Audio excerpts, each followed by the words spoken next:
What will you experience at a Knock'em Dead comedy murder mystery show? Suspense, excitement, love, more love, violence. Well, not really. And, of course, some music. Knock'em Dead Comedy is the #1 murder mystery troupe, entertaining thousands of people for over 20 years. You have a great night or what? Good. Their hilarious murder mystery shows are full of audience interaction from beginning to end that will keep you laughing all night long. Their shows are not to be missed. Knock'em Dead Comedy's murder mystery themes include a mob show, a redneck wedding, a high school reunion, a family reunion with a luau theme, or your own custom show. Johnny, you have a good time tonight or what? Had an awesome time. All right. She had a great time. KDC, that's what I'm talking about. Yeah, all right. Fundraisers, private parties, corporate events, restaurants, and more. Contact Knock'em Dead Comedy for your event today. The Knock'em Dead Comedy Radio Show also brought to you by Two Eagles Auto Body. For more than 25 years, Two Eagles Auto Body has been the leader in auto body repairs and customer satisfaction on Long Island. Two Eagles Auto Body handles every type of auto repair, from custom applications and restorations to repairs involving insurance claims.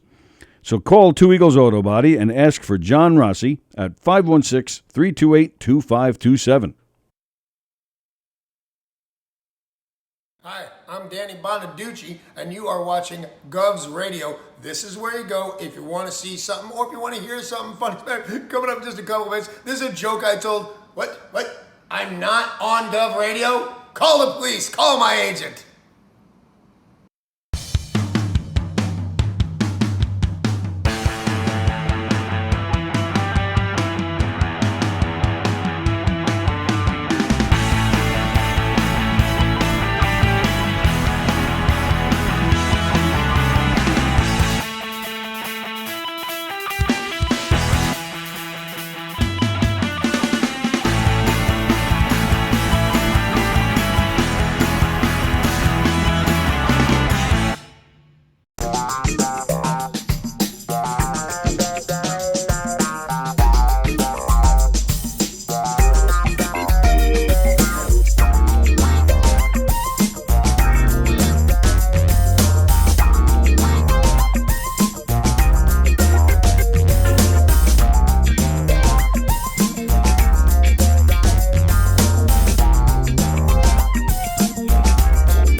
Behind the bag, it gets through Buckner. Here comes Knight, and the Mets win it.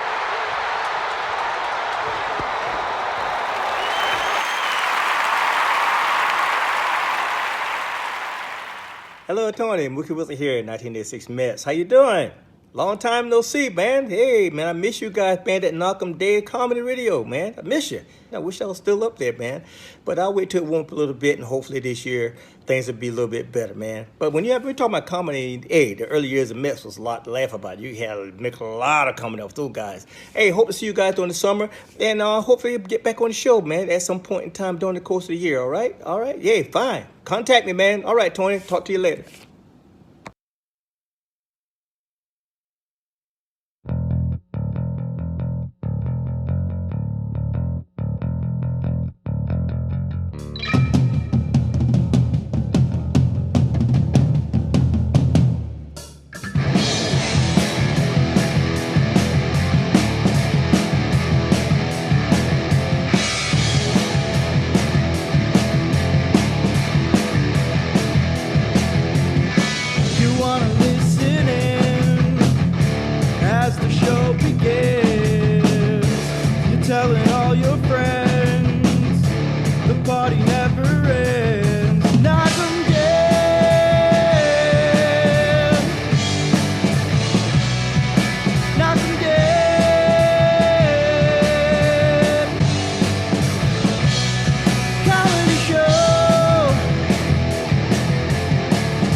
everybody. Happy Monday to you.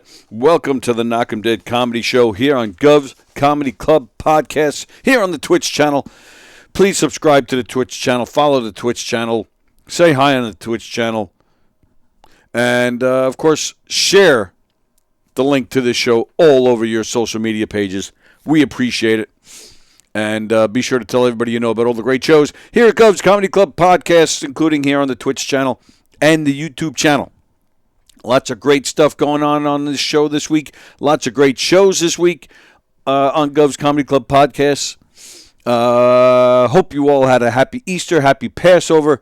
We have comedian Greg Kritikos will be sitting in this chair in just a little while. I do believe he's coming in around 11:30. So Greg is a very funny guy, and he's got a one-man show premiering, I want to say April 29th, but he'll set us straight when he gets here. But I believe it's April 29th. It's called The Shoemaker's Son. I believe I have a graphic. I do have a graphic. There it is. Oh, yeah, I was right. Saturday, April 29th, The Shoemaker's Son, Stories from Astoria, starring Greg Kritikos. Yeah, so that's, I'll be showing you that graphic. He'll tell you when he gets here how to get tickets and all that good stuff. Greg's a very funny man. So we're looking forward to that. So, yeah, I hope everybody had a great Easter, great Passover, great weekend. What'd you guys do?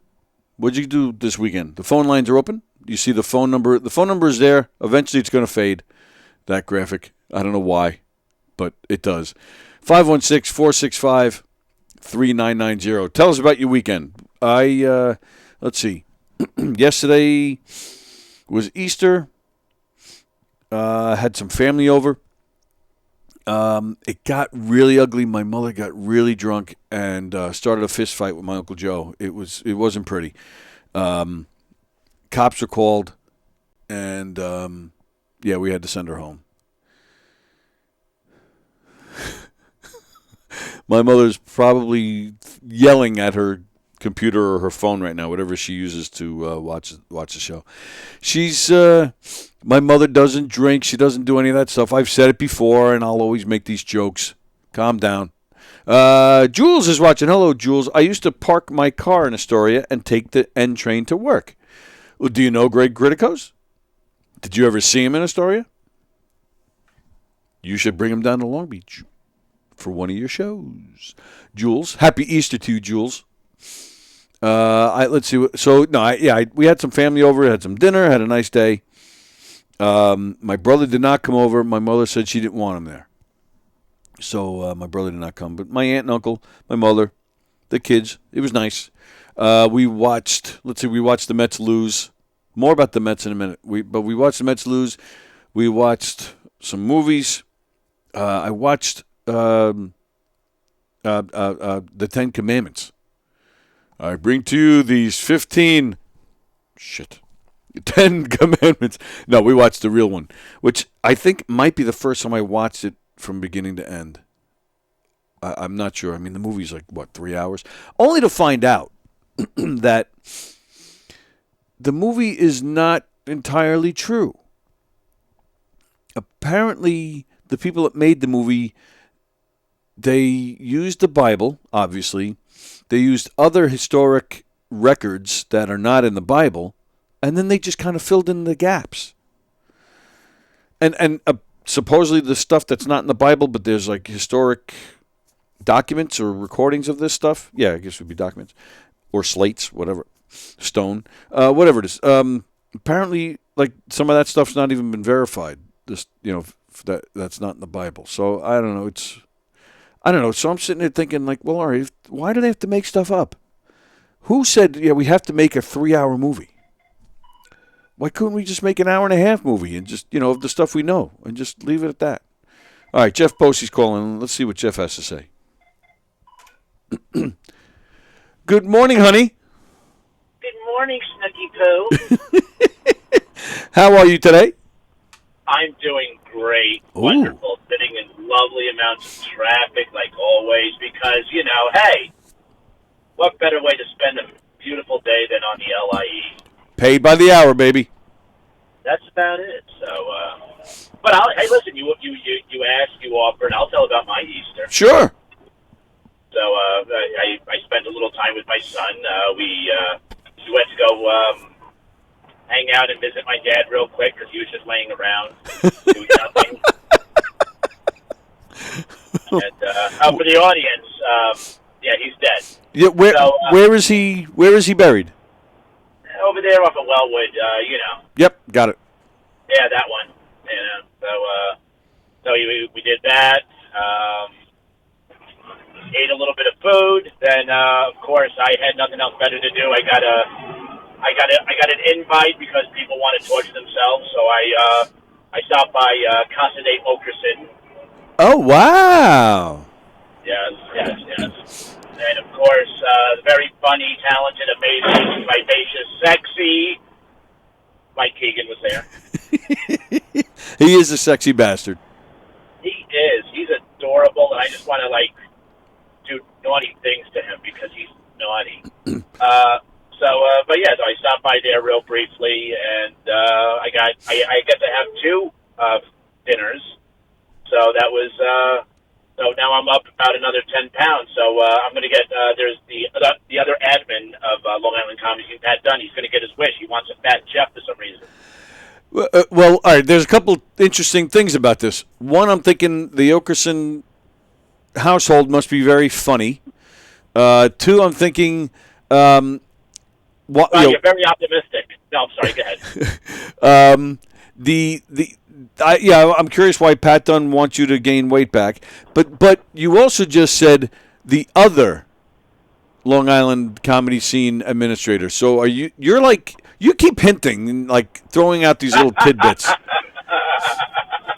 It makes it so much interesting for the listener. Especially when you say things that don't piss off Hirschman. Exactly. I mean, those zip ties aren't going to cut themselves. Oh, God, please. It's still out there. The governor's actually told me I should take the banners and put them behind the fence. And I'm like, okay, great idea. I'll do that.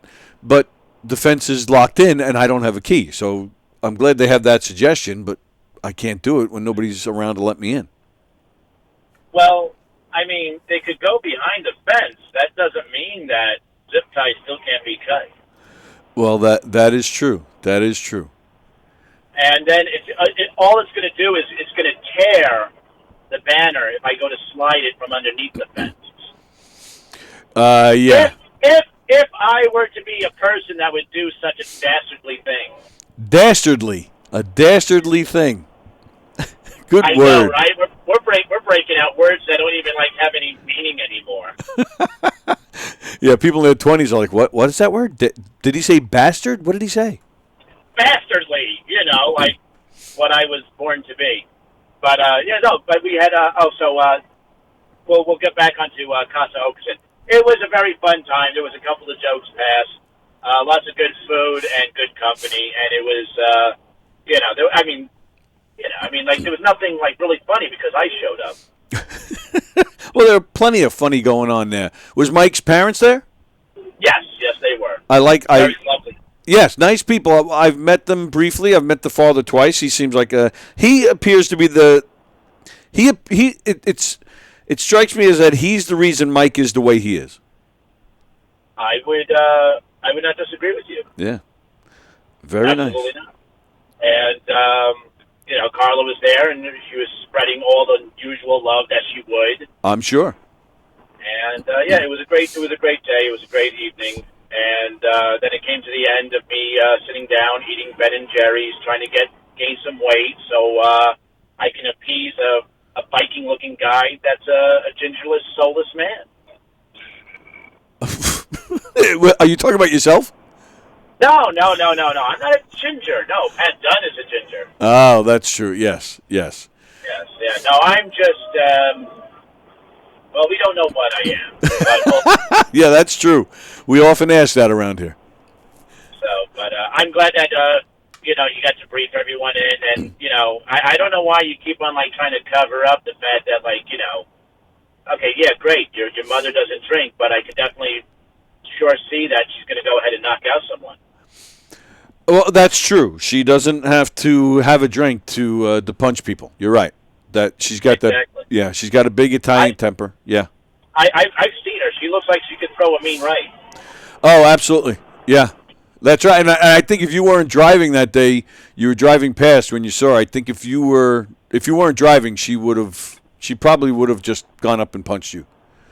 Well, to be fair, that's why I stay in my car and I try to avoid public interaction because of all the people who want to get handsy with me. It is a long line. Yes, talk with your eyes, not your hands. Hey, so what? How did you get this invite to the Keegan Okerson holiday? Oh, it turned into, how are you, Jeff? And I said, I'm doing great. What are you doing?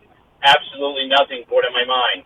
And do you want to stop by for some food? Because we feel bad that you don't have anybody to talk to because we can see that you suffer from loneliness and, pretty much being like the gay guy that you are.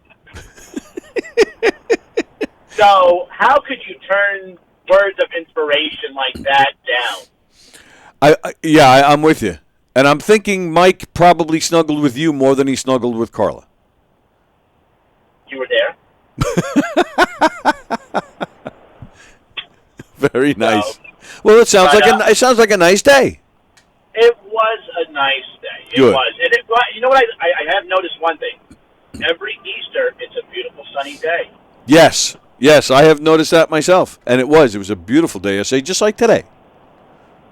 Well, it was a little chilly this morning. My nip-nips got hard. I got all excited. But then again, that's only because I knew that today at 11 o'clock, Knock 'em Dead Comedy was going to be on with Kritikos. I can't pronounce his name. It's too Greek for me. Yeah, me too. I just call him Greg. Yes. I'm amazed you get the last name down. I thought it was like one of those things from, like the Omen, where it's like, Jesus Christus. I can't. I had to go back and watch Donversations to hear how Don said his last name, just to make sure I was getting it right. You put all that trust in Don, huh? Yeah. Well, you're right. Don also says Carrie Karavitz. There you go. Yeah. All right, let me let you get on with your show. I'm pretty sure you got another wonderful person that's been dying to call in because it's Monday. Oh, that's right. I forgot all about that. Yeah, it hasn't rung yet, so maybe we'll get lucky. Maybe it's a little Easter gift. Ba, ba, ba. All right, I'll talk to you later. Posey out. See you, buddy. Bye-bye. There you go. Jeff Posey checking in. Oh, did I screw that up? No. Okay, there we go. All right. Jeff Posey checking in. Very nice of him. Andrew Fremder, I couldn't watch the Ten Commandments because my TV broke, so I had to use my tablet. Oh, that's pretty clever, Fremder. Very nice. Nice start.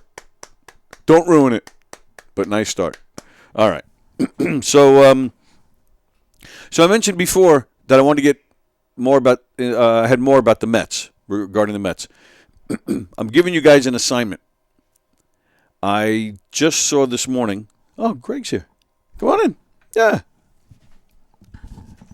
What's up, Tony? Good morning, sir. How you doing, buddy? Good. How you doing? Pleasure. This is my friend George. How are you? It's nice to meet you. Yeah, come on in. Hi, George. How are you, buddy? How's everything? Good. Good. Are you joining us on the air? Yeah, he's gonna be. I'm gonna. You and I are gonna do the interview thing. Yeah. Then after that, I just want to give him a quick little shout out, if it's okay with you. Of course. Let me just adjust the camera. Hang tight, everybody. Hang on. Greg is here. I'm just gonna adjust it. Good. You can sit right there, George.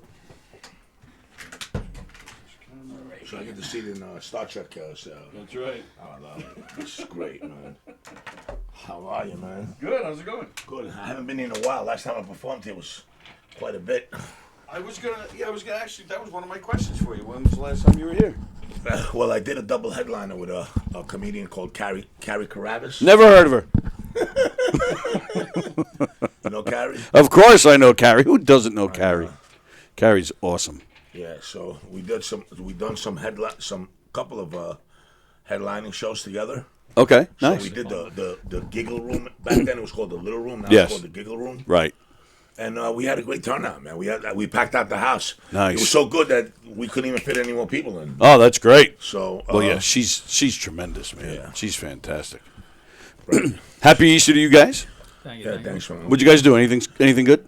It's our my Palm Easter's Sunday. this Sunday. Easter's coming up for us. Easter's coming up. Oh, okay. That's right. What's I don't even know. What's the difference? Like, why do you guys have a Week separate? difference. That's all it is. Oh, all right.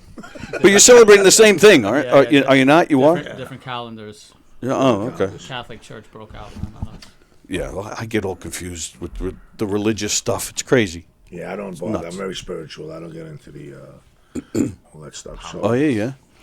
so how does this work? No, we're not on the air yet. Oh, yeah, we're on. We're on the air. Yeah, Wow. yeah, the You show's- just snuck up on me. Sorry, yeah, the show starts Just at... threw me right in the mix, man. That's Didn't it. say Throw you right in. It's didn't- live and raw and... live and raw. No editing, nothing. Just No, live. nothing. No, nothing. We just get right into it. Oh, wow. Knock 'em dead. You really knocked me dead right now. You just fucking threw me out there. I just fucking died. I'm in convulsions right now.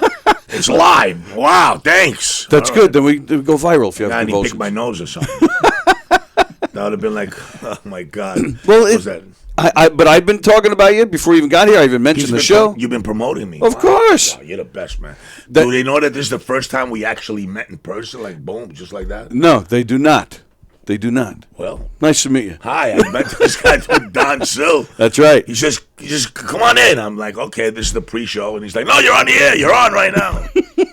Yeah, we go live at 11.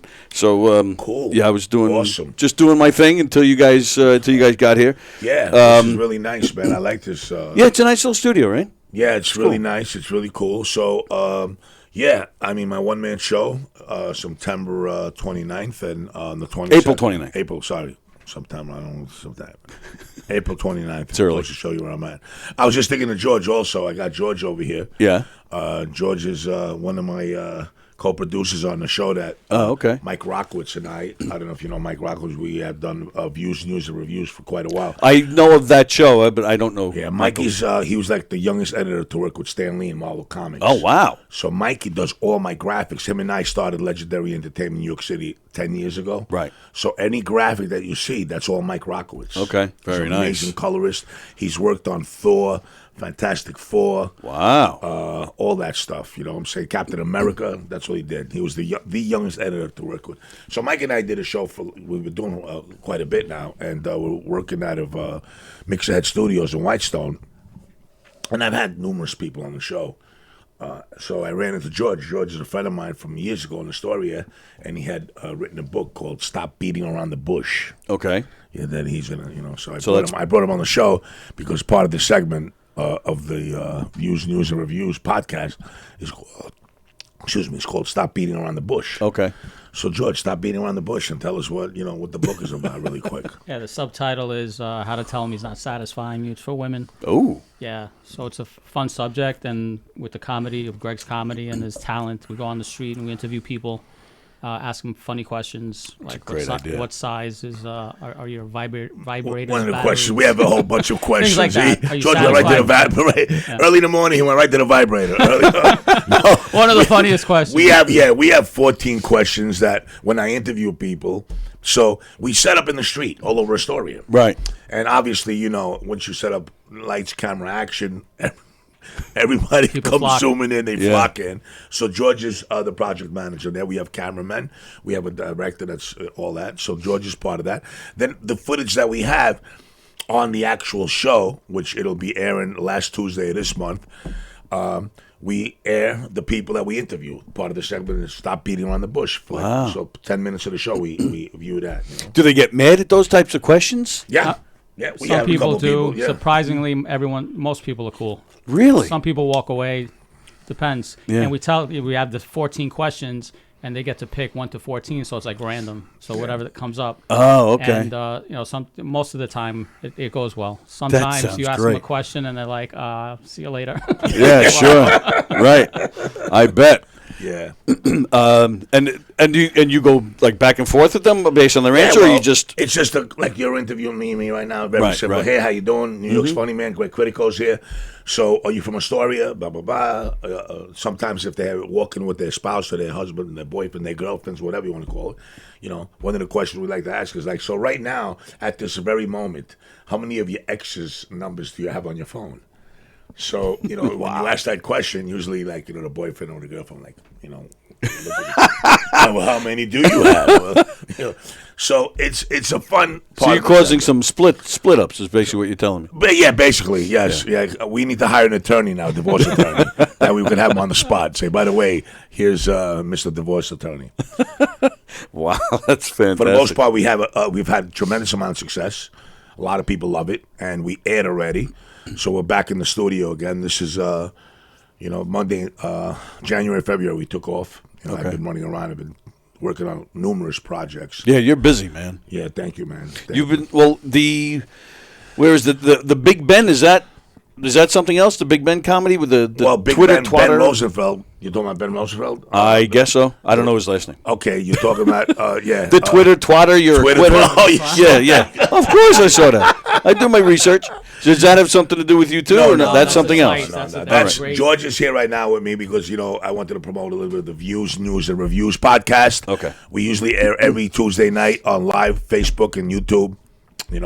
And but I do a lot of sketch comedy, skits, funny skits, and I forgot what it was. I think it was close to about 4 years ago. Ben and I, we had met. He's a comedian, obviously, does a comedy circuit in New York City. And I said, listen, man, you have this look about an annoying hipster, that he's very, he's funny like that. And I have a local pizzeria that's been open for 65 years in Astoria, very well known, called Guardio's. If you're ever in Astoria, we have to go there. All right. And I spoke to the owner. I said, I want to do a sketch about, an angry pizza guy named Nunzio, because we used to know somebody who used to work there. So I played the character Nunzio, and Ben comes in. So the first one we had went viral on Facebook. We had close to 2 million views. Yeah. And then after that, we broke it in pieces because Ben is really good like that with TikTok. So on TikTok alone, now we're close to like 10 million, because we take it in like little pieces, Yeah. And one of the pieces in the original one, the first one, because what you saw is the Slice Part 3. Okay. We had the Slice Part 1, which that's the main one that went viral. And one of the lines was like, because he comes in and he's like, so he's asking all these questions. We're old school. Yeah. Pizza, you walk in. When you walk into your local pizzeria, sometimes you just like put the money, boom, grab the slice and walk out. Right? And I told him when, part of the sketch, it's like,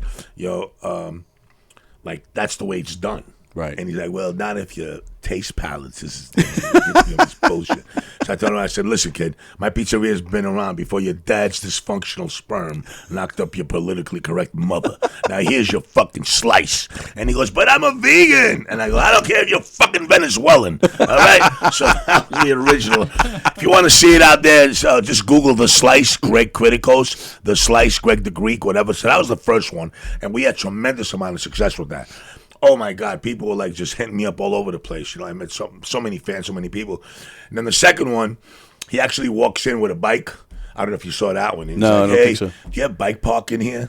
So everybody loved the character so much, it was a quick one. So I go, yeah, right here.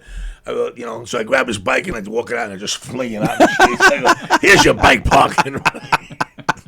That's great.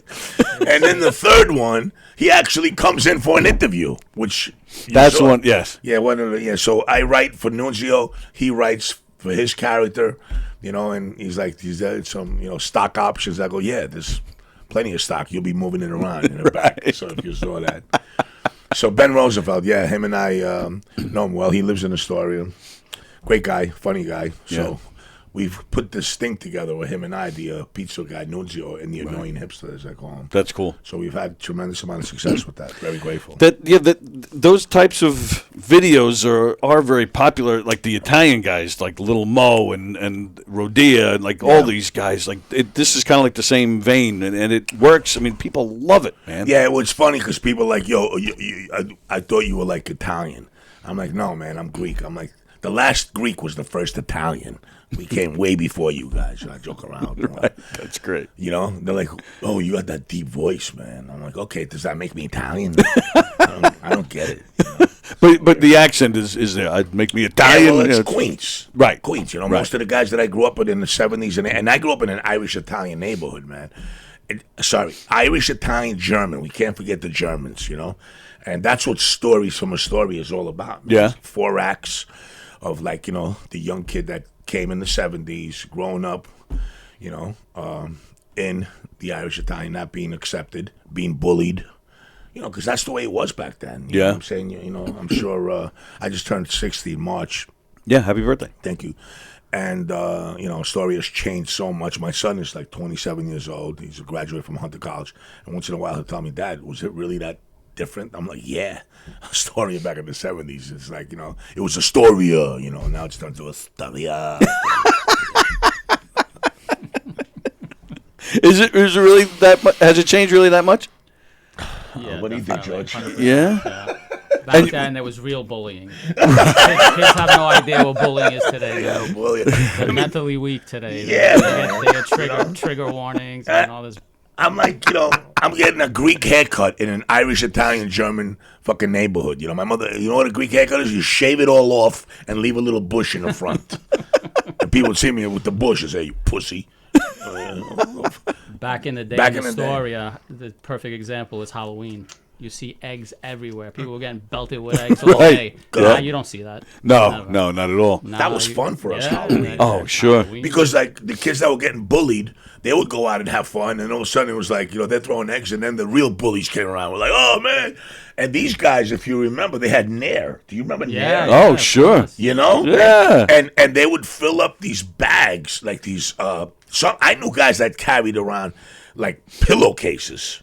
They would fill up the pillowcase with, like, flour and all this shaving cream mix and walk around with this huge, like, it was like a little sock. Hey, this was like, boom, you know, you're like, They would put batteries and socks. Oh, yeah, dog, man. Yeah. Yeah. Yeah, Halloween was nuts. But now, yeah. But you can wear your costume, so like you can do something to the bully. He wouldn't know who it was. Yeah. That was the best part. Well, you know, not too many, you know, the kids that were getting bullied, they didn't think, you know, about, like, let's get the bullies. No, it was like, let's run away from the bullies. Let's hide inside. Let's hide, you know. So it's like, and I had a nickname, you know, nicknames, obviously. You're New Yorker, right? Yeah, Obviously. yeah. Well, Long Islander, but Long yeah. Islander, okay. That counts. Oh, all right, good. Anyway. Strong Island. So in New York, the way it works is this, especially in the boroughs, you know. They give you a nickname that you don't like. You know, you didn't have like Ace or like Bezwakwe, like these cool nicknames. They found something that they didn't like about you, and there's your nickname. Oh, yeah. You know, we had this one guy, they used to call him Mikey Ears. You know, Mikey had unusual large ears, you know. And when I talk about, like, in my comedy, you know, the tagline is, like, you know, when you ask Mikey, hey, Mikey, why do they call you Mikey Ears? He wouldn't say I have big ears. He'd say, because I'm a good listener, you know. It's a good answer. Yeah. We had other guys. We had one of my friends, they used to call him Onion Head. It's a fucked up name to go through, you know, Onion Head. Yeah. Onion Head had a very unusual large head, you know, and we played tackle football. We didn't have uniforms. So, you know, some of the kids that had helmets, Onion Head would come out with his brother's motorcycle helmet playing football. He looked like Darth Vader on the football field. Here we go. Yeah. So, you know, and he was a fucking crazy dude, bro, you know, because all the bullies, they needed players. So they'd go up to, like, the scared kids and say, hey, you're playing football, you know? Right. Oh, you don't play. You got to play. We need bodies. And we would play in, like, the cemetery, man, because the cemetery had grass and fucking, like, we had no football fields back in the 70s. You played in the cemetery? Yeah, man. It's part of my one-man show. Come in. I don't want to spill too much, man. But Right. cemeteries had grass and a soft place to land. Yeah. So we had tackle football when it snowed. So we killed each other, you know. But anyway, getting back to Onion Head. So nobody would say, yo, Onion Head, you know, why, like, and never to his face. Oh, okay. You never called Onion Head your Onion Head to his face. It was behind his back. Right. You know, so, but if you ever, like, you know, sometimes I remember, like, the older dudes, they'll be like, why they call you Onion Head? And he'd be like, because when I walk down the street, people cry. Did it ever come back at you, though, like a nickname that you said about somebody? Me, yeah, hamburger. I mispronounced the word hamburger with hamburger. I said hamburger. I had a thick accent. I was a little kid, and I was fucking tagged everywhere I went. There goes hamburger, the shoemaker's son. Right. And I hated that name because, even like in 10 years old, you see a cute girl, you're talking to her, hi, how are you, and then you hear, yo, hamburger. I'm not answering. I don't answer. Right. Is somebody calling you hamburger? No, I'm Burger cool King. nickname. I'm Burger Burger King. I'm no hamburger. I'm the Burger King. Is that any better? Well, the King's in there, so I guess the it's King's in there. I could be the Whopper. I'm the Whopper, baby. I'm the big Whopper. There's no little Whopper. I'm not just a hamburger. I'm the fucking Whopper. Now, I want to know about this book. Yeah. How did you... So, beating around the bush, is it, graphic? No. Because I'm thinking the bush, so I'm like... Well, back when I wrote it, they actually had some bush, but now there's everyone's bald. It was everyone's shaving. But back then, it was 21 years ago. Okay. Half and half. Half the women would have some hair, half the wouldn't. Anyway, the title is just a play on words. And how to tell him he's not satisfying you, obviously. So, and interesting, I had a publicist in the beginning wanted me to change the title, and I wouldn't do it. So I'm glad I kept it. It's funny now. It turned out perfectly with the comedy. But yeah, so I wrote it because I would talk to my buddies and see what they were doing with girls and how it went sexually, and Well, and I would hope did a lot of research for this book. I did. Right. He's a good-looking guy. Of course, he did research. Absolutely. But the question when I had him on my show, the first time when we decided to put him on my show, as a keeper, because he's a regular now, because that's how cool is that, Sure. So we're actually doing the segment. The first time ever on the show, I go, George, let me ask you a question. Why is it about why is he and not why isn't she? The Sure. Yeah. Right. He said to me, if you see this, the show, he was like, "That's a good question, Greg." And then he went on to say, "Why is that? Why is it a guide to telling her how she's not?" Well, in doing my research, men don't read; they don't buy books. The women buy the books and read. That's the one truth. thing. And the problem is in telling him how to. Men don't take instruction. How many men will stop and ask for directions? Now you have GPS, but back then, you'd have to literally stop and ask, and most men wouldn't do that. So that was part of it, and that's hence the title. Why? How can you tell him he's not satisfying you? That's another of the subtitle. It's a good book. I like it. Yeah. I mean, guys have egos too, right? Guys have egos, So it's a delicate subject. How do you tell them? Right. I've been with you 3 years and I haven't orgasmed. That's not an easy topic to broach. So sure. So basically, what it's all about, it's about a woman. Not too many women get orgasms. That's what you're telling us. Yeah, stats wise, I mean, guys, pretty much 99.9% of the time you're gonna. Right, and they're I think in the I think it's like 60-something% of women. They don't get orgasms. No, they do. They do get. But still, that's a low. I think it's a low number. 4 out of 10, let's say, that aren't. 4 out of 10. Yeah, right. I guess. Yeah, must be. That's bad. That's great. And women that are lesbians don't have this problem, so that tells you everything. Yeah, that's true. I've heard that actually. Yeah. So it's an interesting subject, and in going back into it, I would think with technology and so much porn and all this stuff, it would get a lot better, but it got a little better, and now the problem is people aren't having sex. Now there's issues with this 30-year-old men that haven't had sex at all. Because of technology, there's fewer men having most of the sex. Women are attracted and chasing the top 5%. Really? So a lot of guys, just the average guy. So, and then women aren't having as much sex as they should because they're waiting for the Michael Jordan of relationships and how much money they make and all that kind of jazz. We're in a wacky time. Oh, well, definitely in a wacky time. Yeah. I mean, if they, the number's not on the screen, but my number's I always try to put it up there. If they're not having the sex they should, I'm willing to help. It's the least I can do. Yeah, listen, I'm a plumber. My side gig is I am a plumber. A lot of people don't know that. So I handle the wet works. I'm not only a comedian, but yes, I have a lot of experience with Niagara Falls as well. So if you need a little water or some juices left to run, let me know. It's not only my comedy. I'll get you with other things. And I do bring down tools. Experience plumbing helps. Yes, plumbing helps. That's part of the segment that we do for views, news, and reviews. And so Don's a great guy.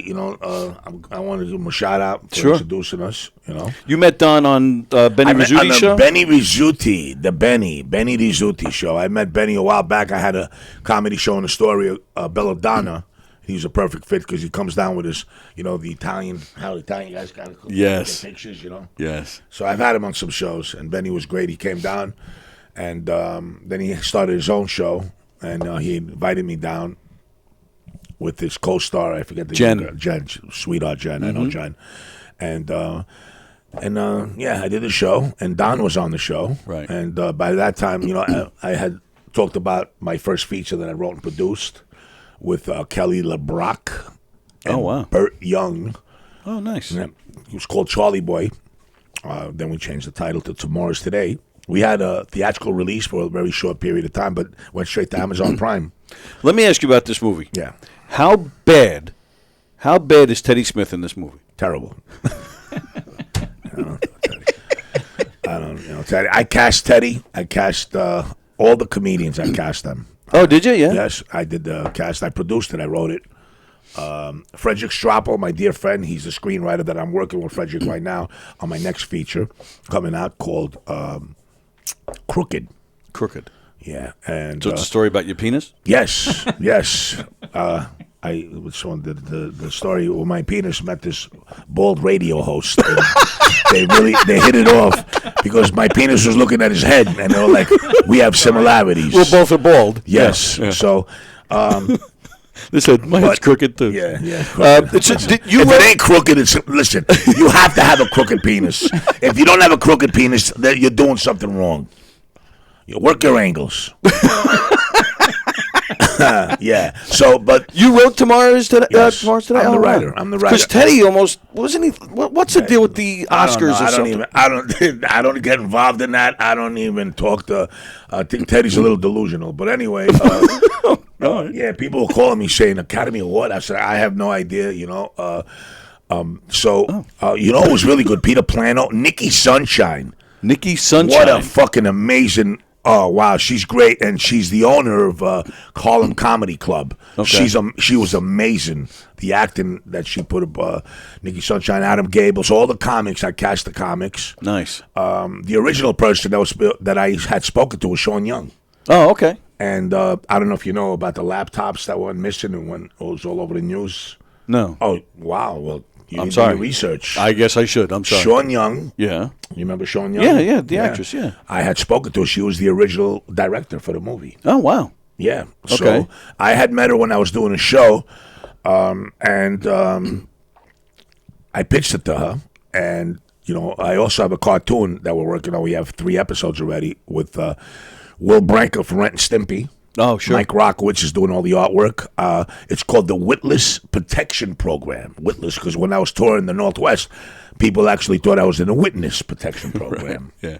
So I started writing it, came back to New York, putting it all together, and I was at some function, and I remember Sean Young being there, and I approached her. We started talking a little bit, and I was working with her husband. He's a screenwriter. Okay. And I mentioned something. She looked at me. She goes, "You're great Kritikos."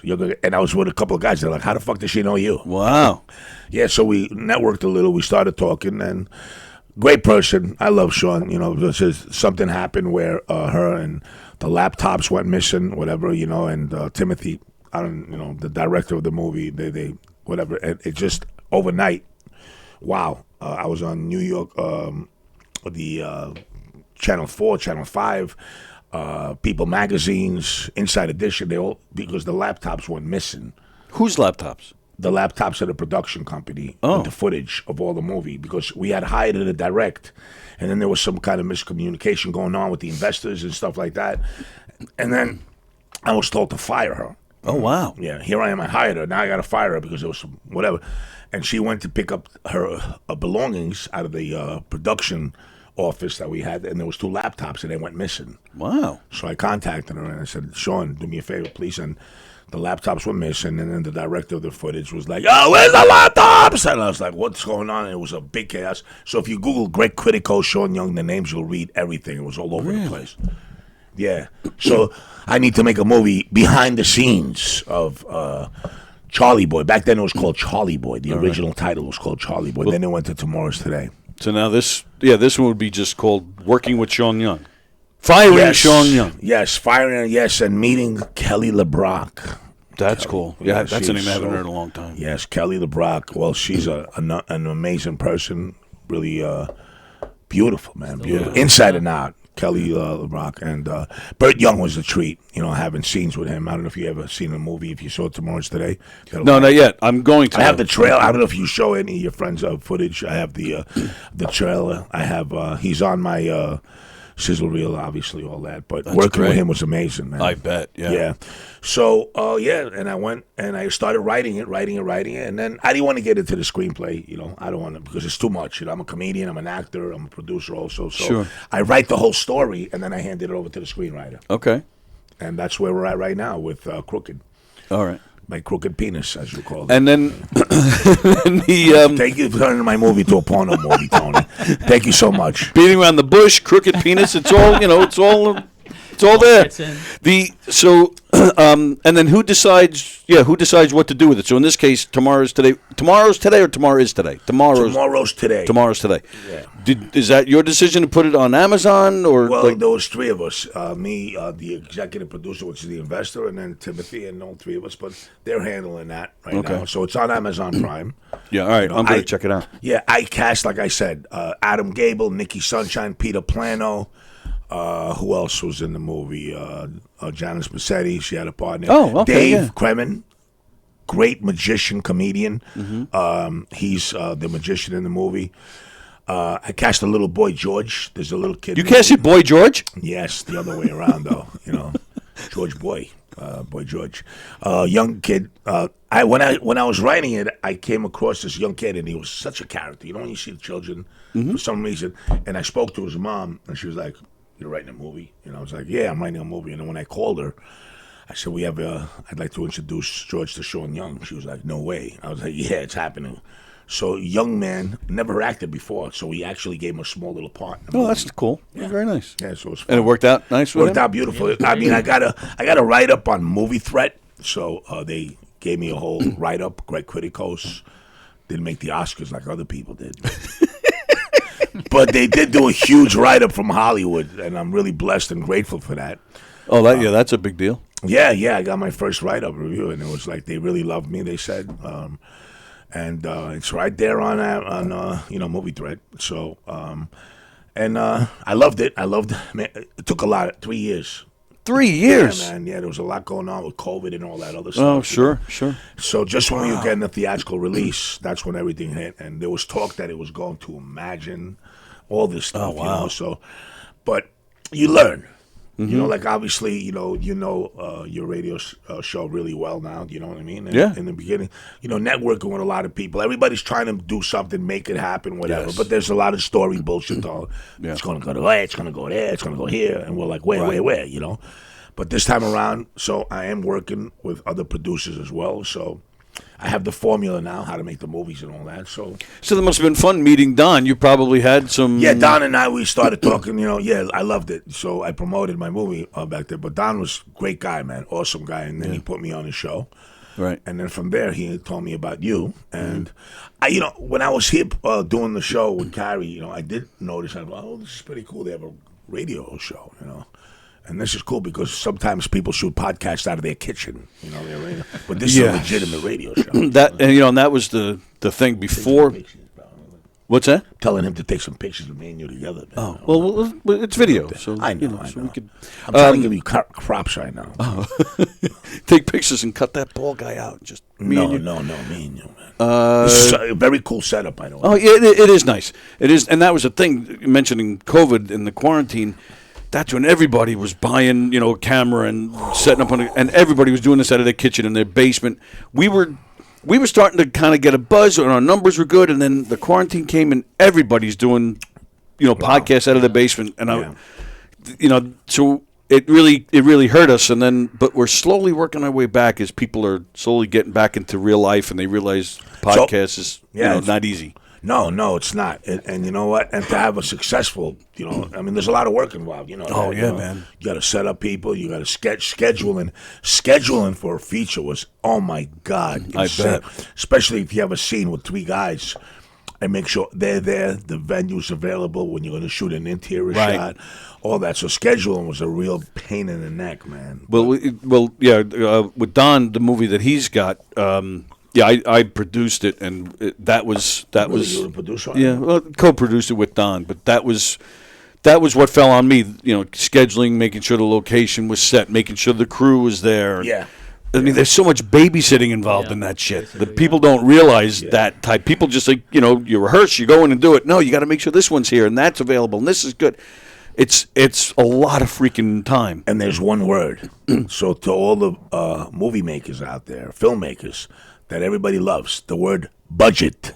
When you have a budget, money, moolah, that's what it works. Raising money is not easy.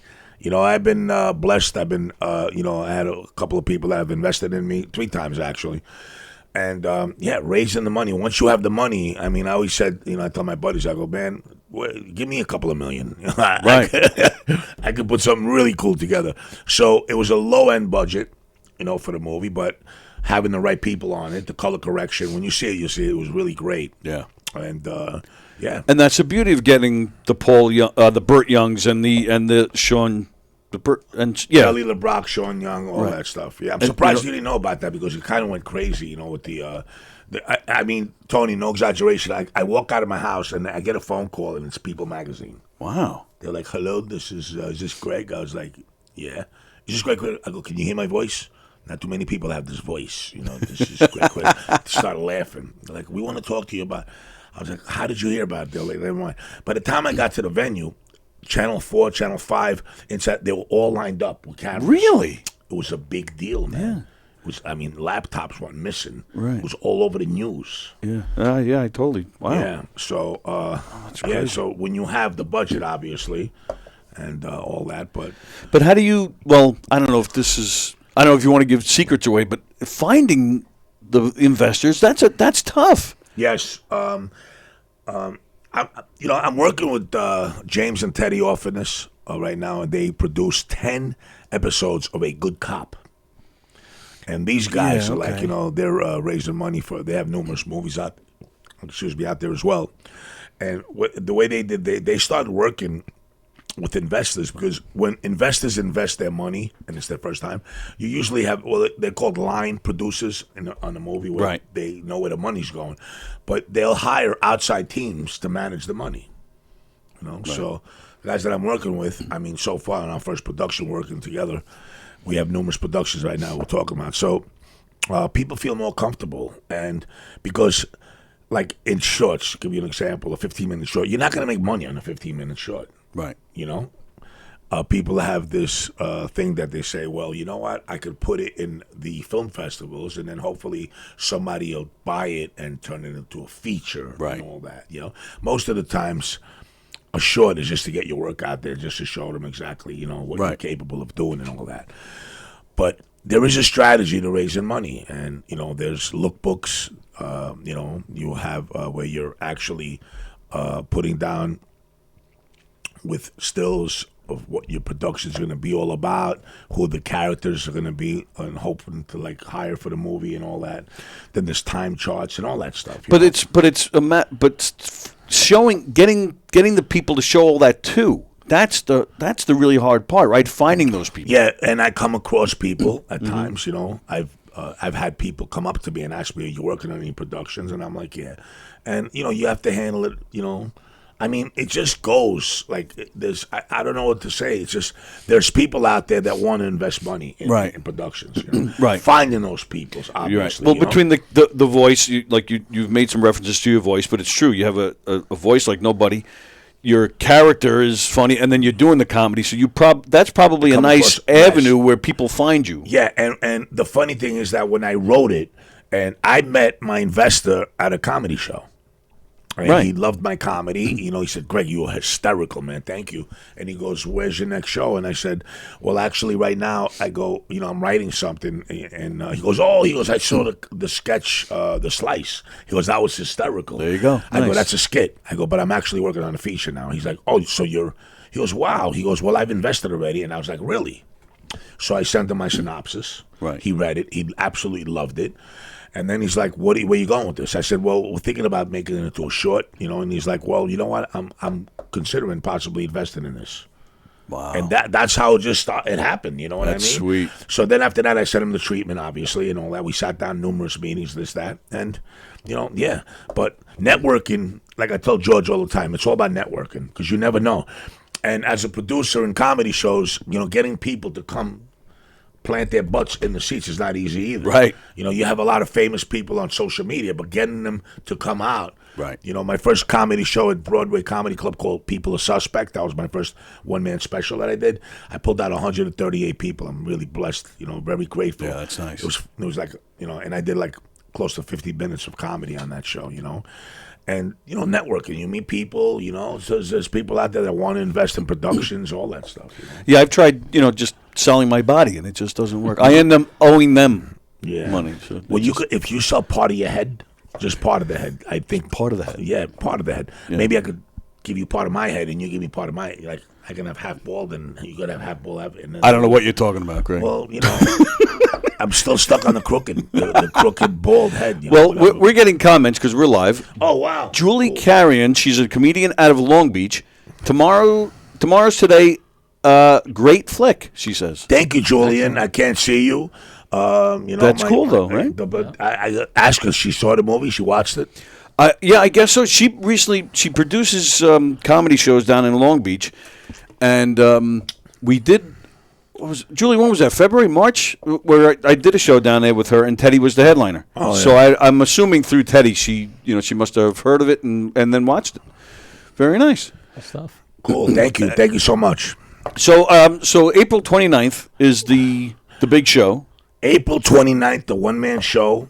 April 22nd, I'll be on the Upper East Side of Manhattan doing the Meth storytelling show. Oh, that's cool. Yeah, it's really cool. And that one I'm with Theodore Angelis. Tara Sedgwick's coming in from Florida, actress. So we do a storytelling show live where you walk in, you drop your name in a hat, and you get up for 7 minutes. And we have judges. It's a real cool setup, man. But so 7 minutes, but you're calling it a story. So you're not doing like a usual set. You're just telling a story of some It's not sort? a comedy show. Right. It's a storytelling show. Oh. So you could go up there and just say whatever you want, a true story. And you're getting judged on just any story? Yeah, people they love this. Really? Yeah, it's pretty cool, man.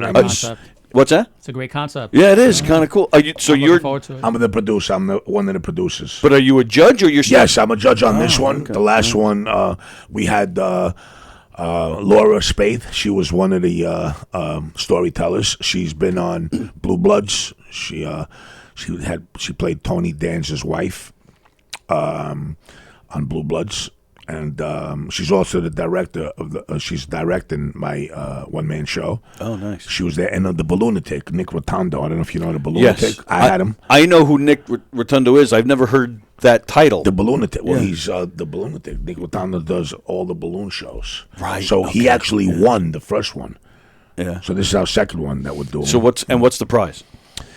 We don't tell people what the prize is. This is very. We're thinking about actually building it up where we're going to take a possibility of writing a little screenplay from your story. And then, Oh, wow. There you go. So if you have an idea, sharpen up your storytelling. I do have some stories that's running through my head. I can't go on the 22nd. I have a show of my own that night, but I'll have to stay in What touch. show are with- you doing?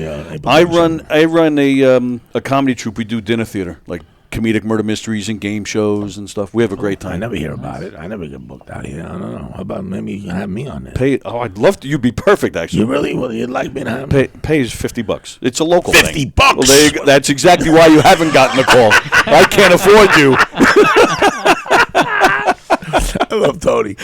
No, I want to do it no matter what. I want to just network with you. But I did a show out in Long Beach also. I did a couple of shows out in Long Beach. Yeah. Yeah. I had brought A.G. White. I did one of them. You know A.G. White from P. Diddy Bad Boys of Comedy show. I think so. So it's funny about, the detective on the actual detective was Pat Dixon. He was supposed to have that role, and he didn't show up, and then Teddy showed up, and oh, wow. I put him on. I introduced him to all my whole team and everything.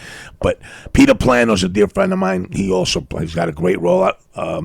Maybe Jillian might have seen the scene with when they're eating. They're in the car. I'm under surveillance. They're following me around. And, Right. these guys are always in a van, creepy, and they're eating like sandwiches, and he's trying to push a sandwich on them. It's pretty funny.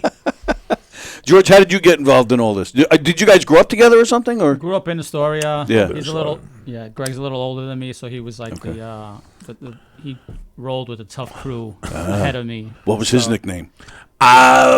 Georgie was always the cute kid, lover boy. Georgie. I mean, you can't be ugly and read a book about stop beating around the bush. You know what I'm saying?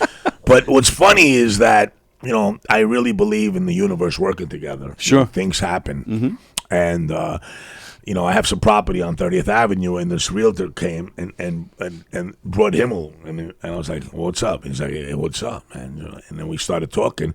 The next thing you know, he's on the podcast with me now, and I introduced him to Mike Rockwitz, which shout out to Mikey boy. Mike Rockwitz is amazing. He's got that voice. He does a lot of voiceovers in a cartoon. Mike Rockwitz, that worked with Stan Lee. Right. So George and we're looking for some females to possibly have on our show. So if you're a female out there and you're thinking about possibly doing a podcast, we are going to be interviewing.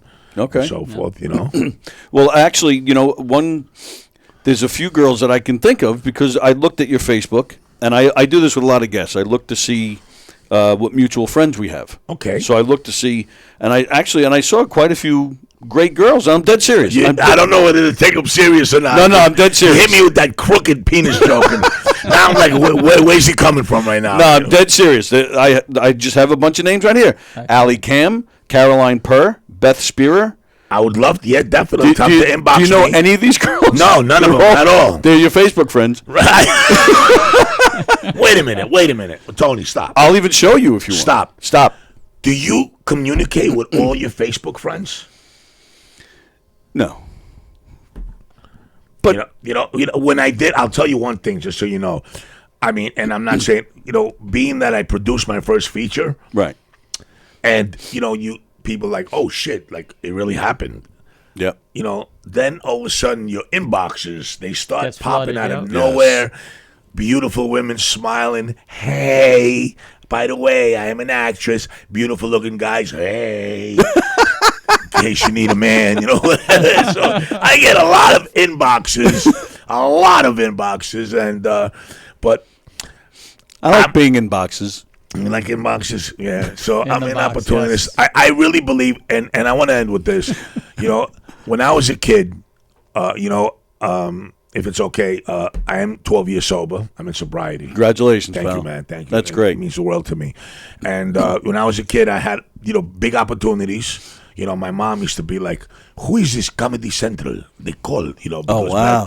And I was missing appointments. I had opportunities to be on The Sopranos.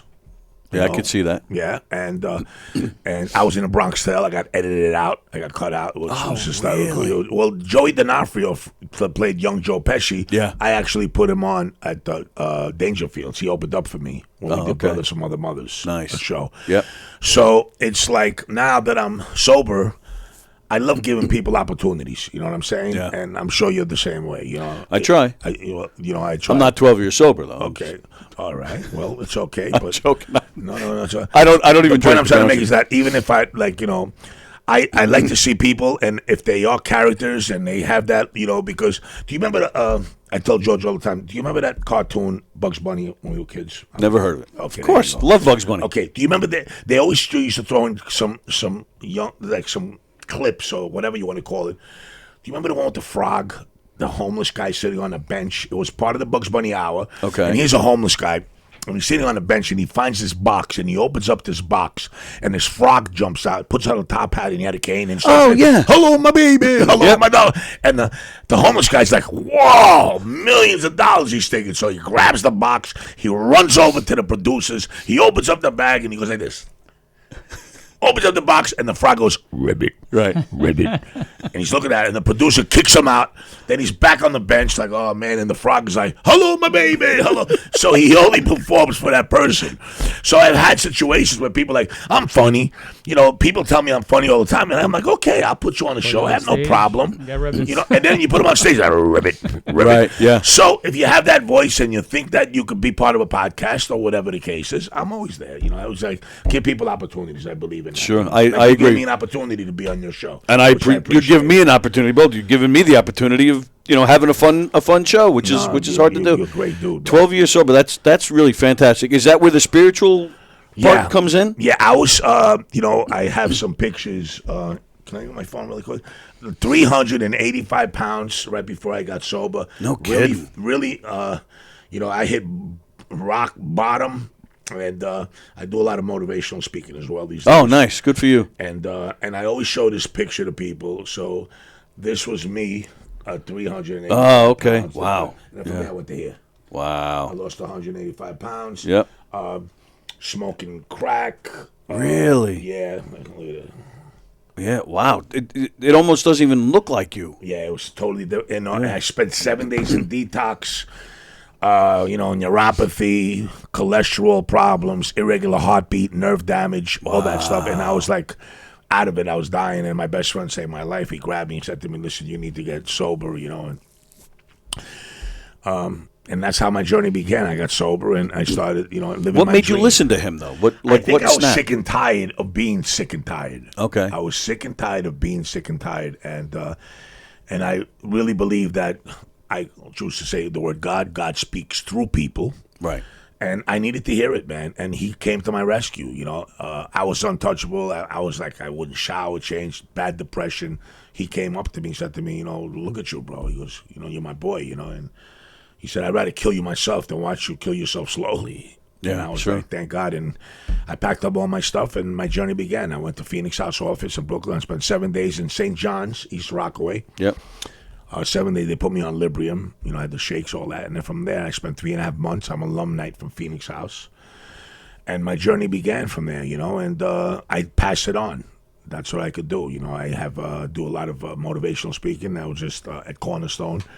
And but I've spoken also at colleges when I'm touring the country, and but I give it away most of the time for free. Yeah, sure. I give it away for free, and yeah, I'm very spiritual. But I've hit that rock bottom, and for me, hitting rock bottom, there's no way to go after that but up. So this is fun for me. I'm living my dream. Right. I have a lot of colleagues of mine that have been around in this business for years, and they're miserable and angry. I want to be famous.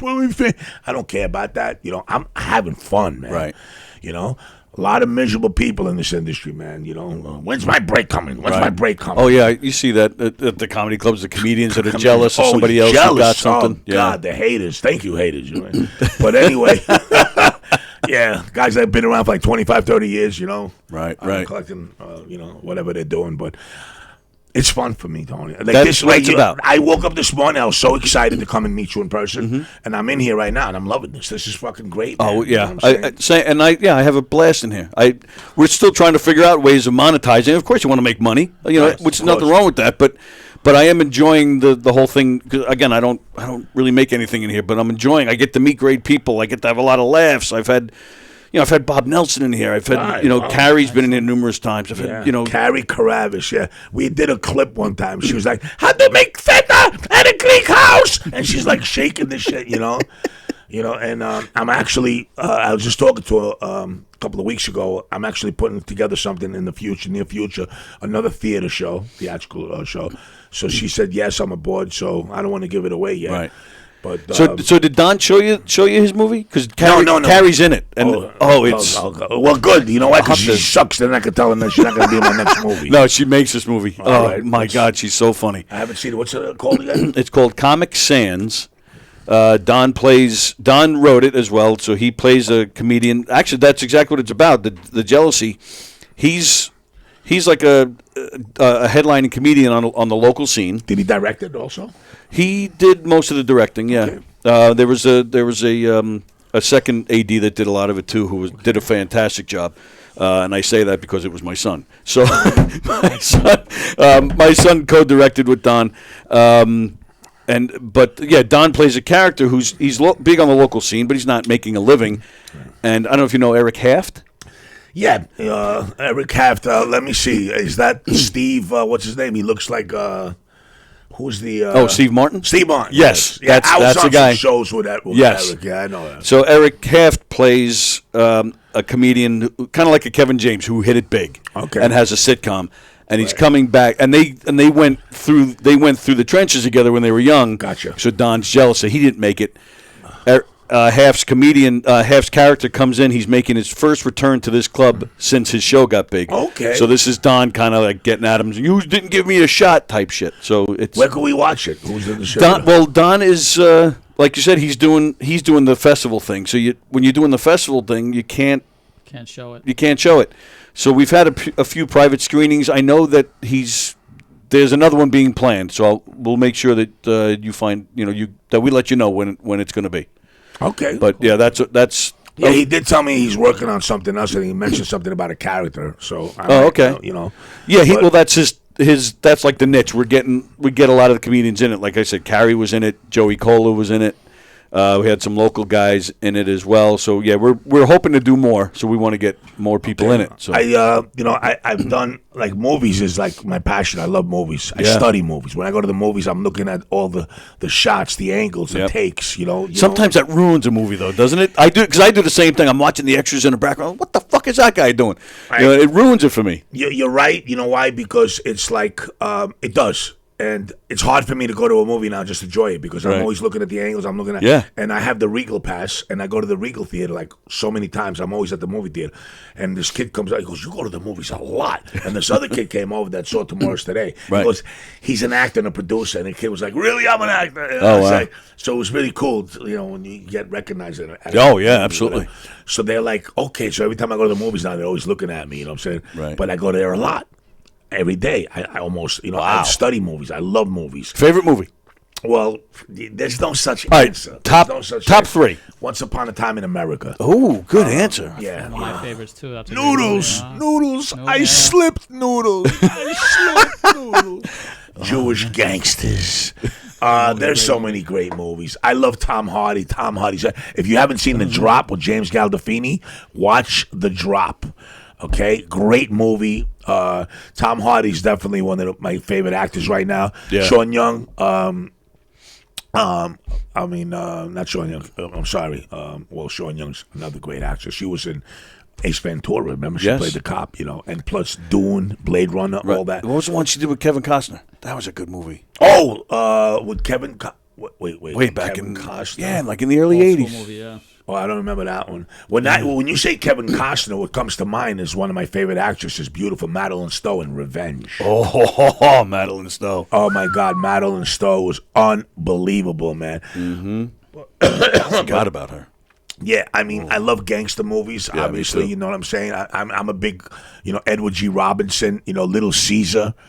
I just watched the Ten Commandments this weekend. Yeah, Ten Commandments. Yeah. When we were kids, I used to watch that all the time. Yeah. It's like so much. It's changed, but favorite movies. I mean, there's so many of them. You know what I mean? I love actors. Errol Flynn. Oh my God. Wow. So you're old school. Black and whites were my favorite movies, man. My ex-girlfriend used to be like, "How can you watch a black and white movie?" Very easily. My idol, the great one, Ralph Cramden, and The Honeymooners, Jackie Gleason. Sure. I grew up loving part of my one-man show. I talk about Jackie Gleason and The Honeymooners. The Hustler. If you've never seen The Hustler, you need to see The Hustler. Paul Newman. Amazing in that. Marlon Brando, The Wild One. Yeah, I love old school movies, man. Nice. Those actors were unbelievable. Yeah. Oh, absolutely. That's cool. Yeah, big stuff. What's your favorite movie? I actually was discussing this with Greg the other day. Natural Born Killers is one of my favorites. Oh, really? Yeah, Greg doesn't dig it. A little out there, but Reservoir Dogs, Shawshank. That's a great movie. Shawshank, yep, absolutely. Shawshank Redemption, absolutely. Classic. You could watch that. Classic. Over and over, and it's always on cable somewhere. Yeah. And it doesn't matter. My Just throw it favorite on. jail movie of all time. What's your favorite jail movie of all time? Escape from Alcatraz. I was gonna make a joke and say the Blues Brothers, but Brother, that's a good one. Escape from Alcatraz, Clint Eastwood, one of my favorite jail movies. Unbelievable jail movie. I mean, I love Bad that movie Boys, so much. the original. Which one? Bad Boys with Sean Penn? With Sean Penn. It's funny. I like that movie. People forgot that movie. Yeah, I did. He played. Sam Morales was his co-star. He played. Sam Morales plays what's his name's brother in La Bamba. Yes. Wow. So yeah, I love the movies. Big time fan. I shot 79 parts with Eric Roberts. I have that one of my movies. Oh, my son just worked with Eric Roberts. Yeah. Just like a month ago. Yeah. Yeah, I never met him, but I'm in the movie with him. Nice. Andy Plagano says, Greg puts on a great comedy show. Had a great time doing a guest spot at that wine place in Jersey. Yes, make wine with us. We will be back in some time. Where was it coming? This is Andy Plaganos, the guy who said that. Yes, of course, man. He co-hosts with me on Fridays. He's in here with me on Fridays. Really? Yeah. Oh, listen, hit me up, man. I have a show. I'm going to be in Massapequa. Oh. Greg Kritikos is coming to Massapequa. As a matter of fact, I will be in May 12th. I'll be in Massapequa. Then I'm actually opening up for two of the biggest superstars, Greek superstars. Yes. I don't know if you saw the poster. It's they're singing. They're touring the country right now, and they're two of the biggest female superstars in Greece. Oh, I did see the poster. Okay, but I didn't know who. Yeah, so I'm sharpening up my Greek comedy, but this is huge because like all of Greece is like bugging out. They're like the J-Lo and Shakira of Greece. Are they really? Yeah. Yeah. Massive. Every Greek person knows who they are. And we mentioned before the Italian guys like Rodia and those guys.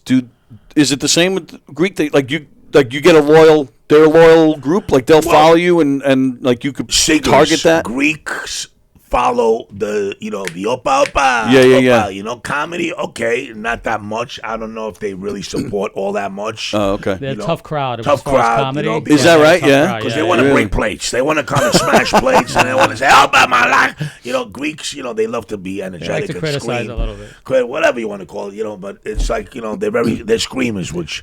I love it. They're very angry people, Greeks. So you got a tough job then opeing for these girls. Yeah, you got to build an energy and get them to like you. Oh yeah, I'm hoping they hate me because it's in Providence, Boston. They love me. My booking agent called me up. He's like, Greg, he goes, I'm gonna put you on the show because I want to expose you to all of the Greek Americans and also the Greeks in Greece. He was really excited, and I had no idea who they were. Right.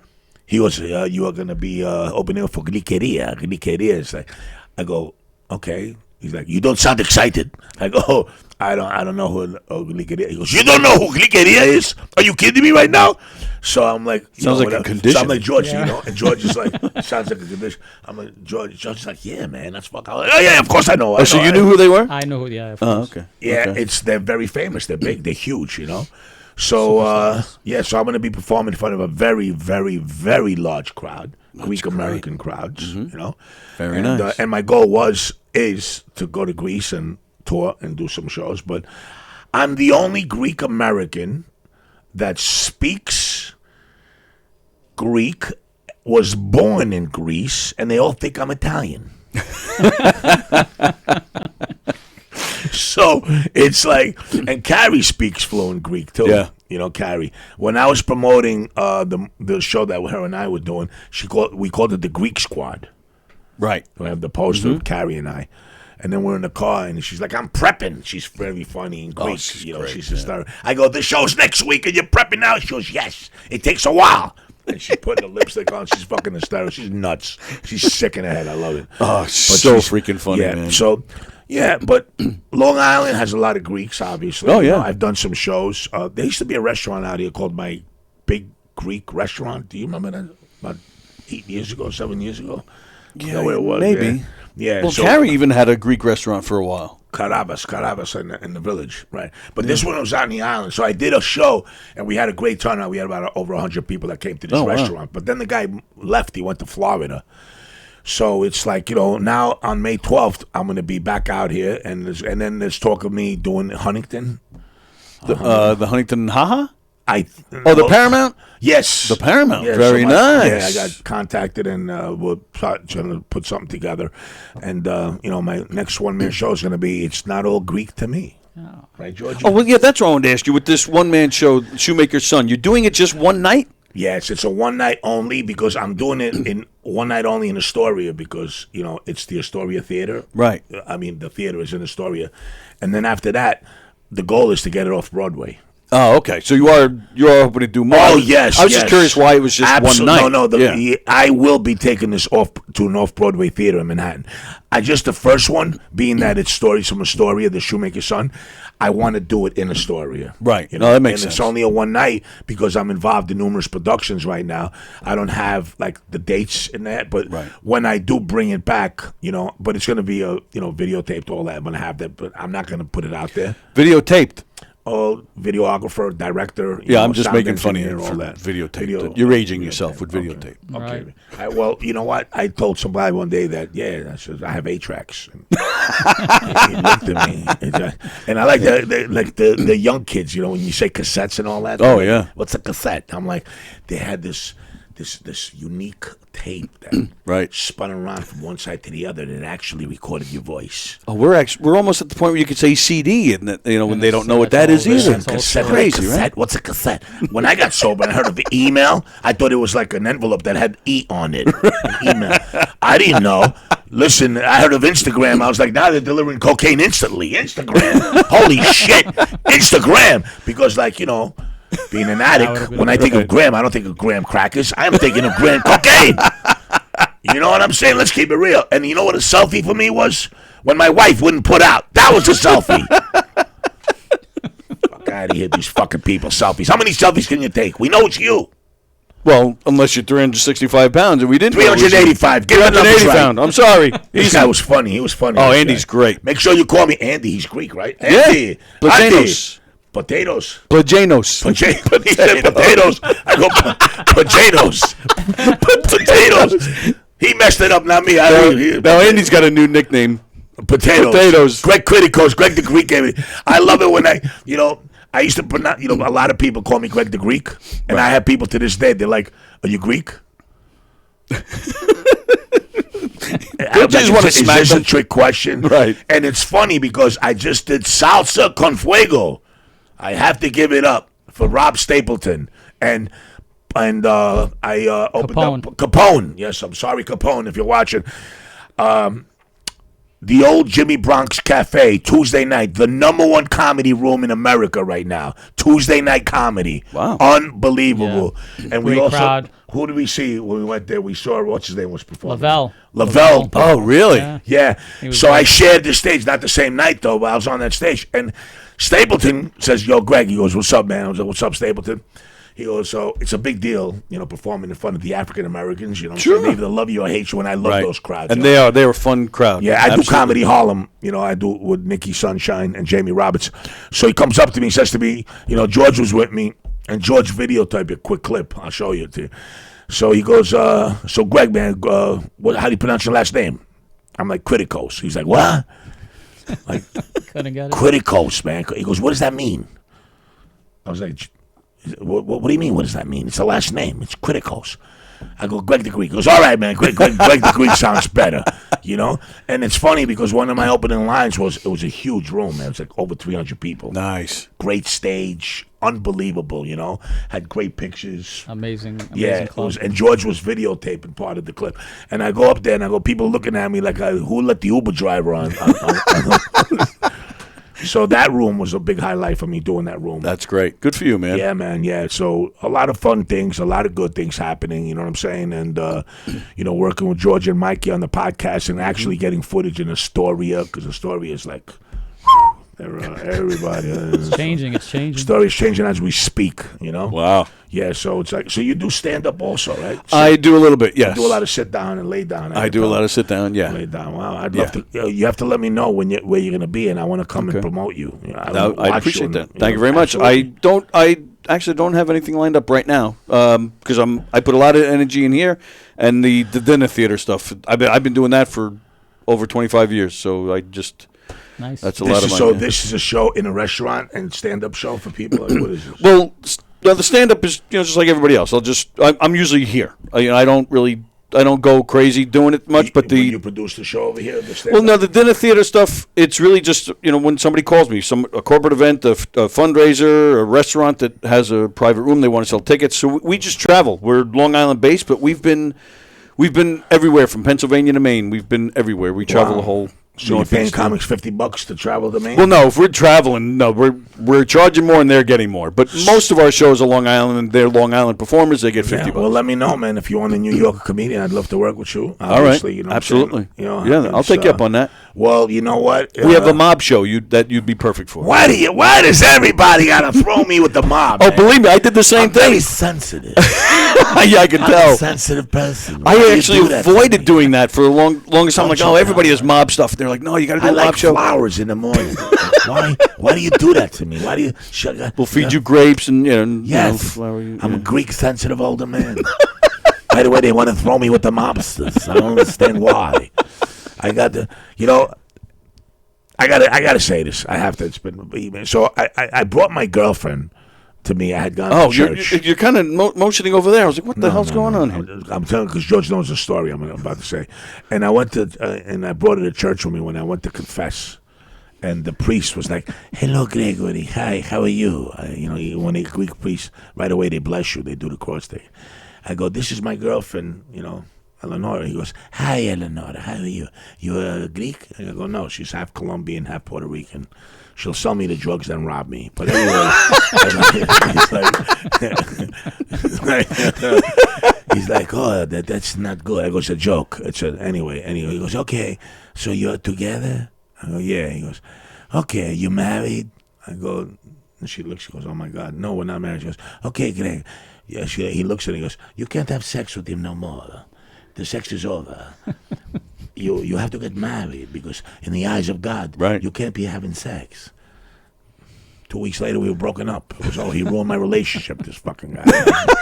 I will never bring a woman to a Greek. But the way he did his delivery is like, "Gregory, how are you, Gregory?" So I took that now I'm using it when I say I'm sensitive. I'm a very sensitive guy, and I think of the priest. That's how it comes to me when I do the voiceover for this sensitivity. I just read an article about a guy who left the priesthood and married a Colombian girl. Well, Greece women, so you know, Good choice. our Greek priests, they're allowed to get married. They are. Oh. It's your guys, the Catholics. I don't know Catholics if aren't allowed. they're not allowed. Well, they don't like girls. There's a lot of anyway. whoopee out there. Yeah, They don't like They girls. don't like girls. They don't like girls. They don't like It was girls. set up that way. Wow. Well, you know the old one about the priest and the rabbi? No. You don't know that one, Tony? They're standing on the corner. This good-looking kid walks by with tight jeans, and the priest goes, "Well, I'd like to fuck him." And the rabbi goes, "Fuck him out of what?" Three guys, they're in school to be monks, right? So they pass all the tests, and they've done everything they're supposed to do, and they get called into the head monk's office, and the three of them are standing there, and he says to them, "My sons, you've passed every test, and you're on your way. He goes, and you're the top three of your class. You have one more final challenge, and if you pass this challenge, three of you will be full-blown monks." He goes, "I need the three of you to disrobe." So they take the robes, and the robes are at their ankles. All three of them are naked, right? They open the door, and a naked girl walks in. So the kid in the middle. Oh, shit, I left out the important part. He takes the head monk takes a rope with a bell on it and ties it to each of their penises. So they're standing there naked with a rope with a bell tied to the penises. The naked girl walks in. The guy in the middle, ding, ding, ding, ding, ding, ding. "I'm sorry, my son, you failed the test. I'm going to have to ask you to leave." Please, head monk. It was just a moment of weakness. Please, I've been training all my life. Please give me another chance. He says, "Okay, I'll give you another chance." So the three of them are still standing there naked. They got the bells to their dicks. The naked girl walks in again. Sure enough, same guy. Ding, ding, ding, ding, ding. "I'm sorry, my son. I gave you another chance. I'm sorry. You failed, and you cannot be a monk. Please pick up your robe and leave." So he bends over to pick up his robe, and the other two, ding, ding, ding, ding, ding, ding.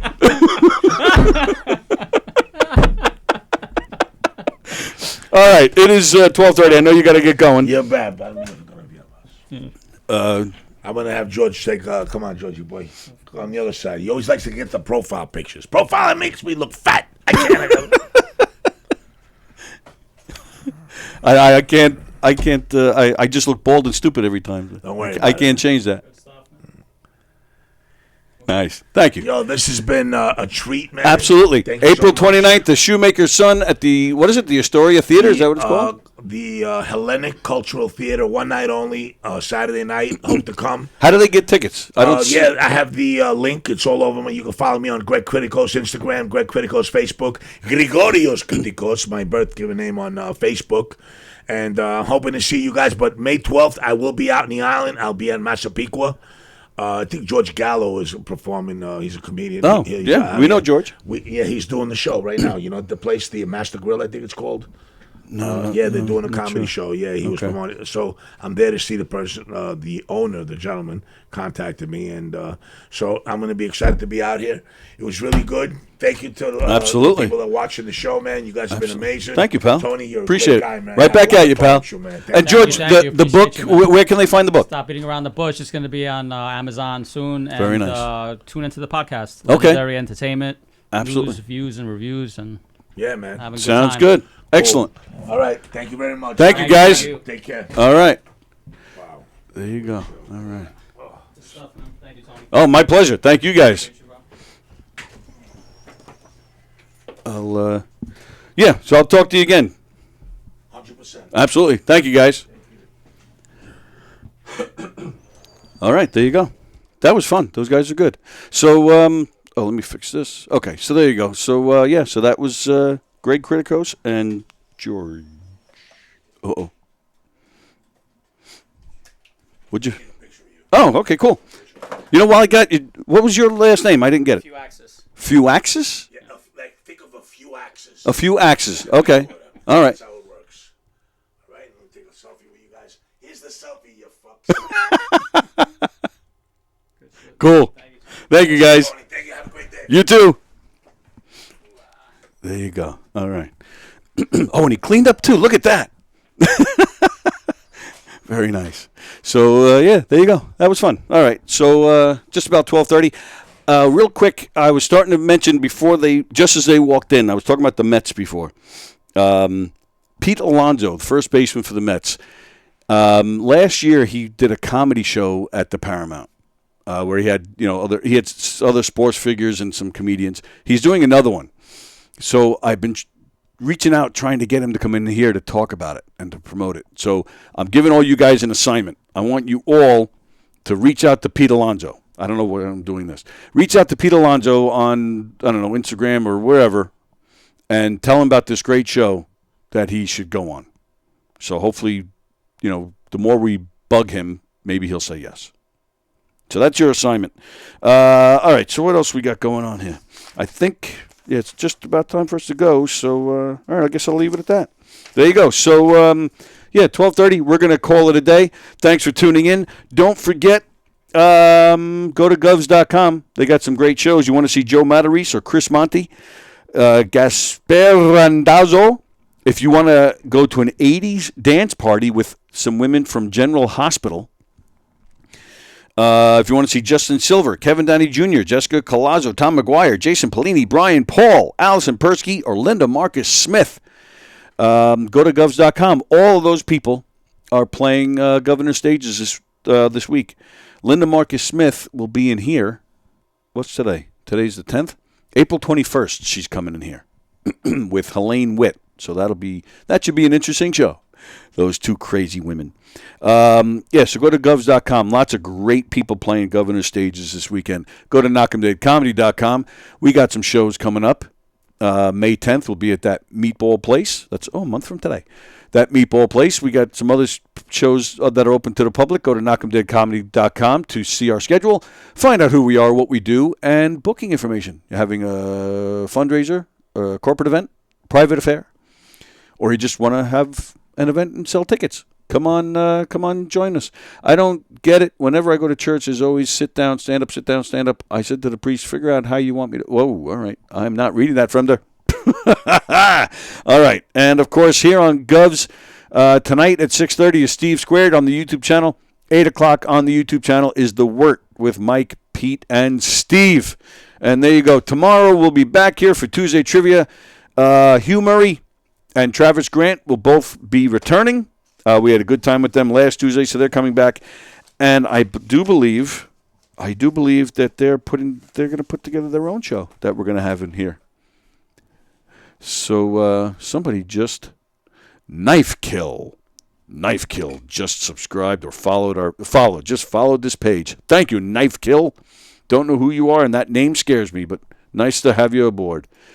All right, so there you go. Tonight at 6:30, Steve Squared on the YouTube channel. Tonight at 8 o'clock on the YouTube channel. The Work with Mike, Pete, and Steve. Travis and Hugh in here with me tomorrow for Tuesday Trivia and maybe a special announcement about their own show that they're going to do in here.